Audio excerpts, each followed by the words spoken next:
Nagaraj Cholan YouTuber நேயர்களுக்கு என் பணிவான வணக்கத்தை தெரிவித்துக் கொள்கிறேன். திராவிட முன்னேற்ற கழகம், அதாவது திராவிட முன்னேற்ற கழகம் தமிழ்நாட்டில் சமத்துவம், ஜனநாயகம், உரிமை இப்படி ஓங்கி குரல் கொடுக்குற கட்சி திராவிட முன்னேற்ற கழகம் கட்சி தான். இது மத்திய அரசுக்கு சுத்தமாக பிடிக்காது. இந்த அரசு மட்டும் இல்லை, எந்த அரசு வந்தாலும் தமிழ்நாட்டில் திமுக கட்சின்னு ஒன்று இருக்குது, அவன் சமத்துவம்னு சொல்லுவாங்க, சமதர்மன்னு சொல்லுவாங்க.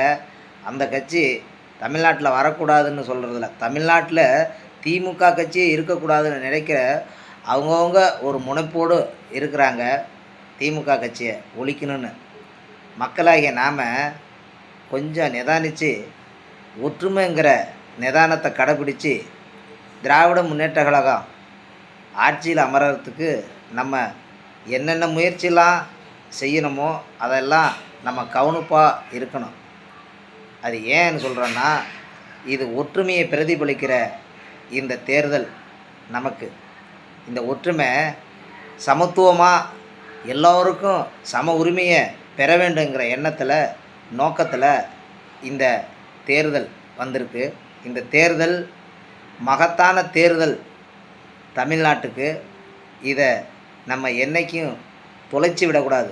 வந்ததை துளைப்போமா, வஞ்சகர் வலைதன்னை வீழ்வோமா, வெந்ததை தின்று வாயில் வந்ததை உளரும் மனிதர் தகுதி திறமையென எழுதி பேசி நயமாக நஞ்சை கலக்கிறார், நாட்டு மக்கள் உள்ளத்தை குழப்புகிறார்.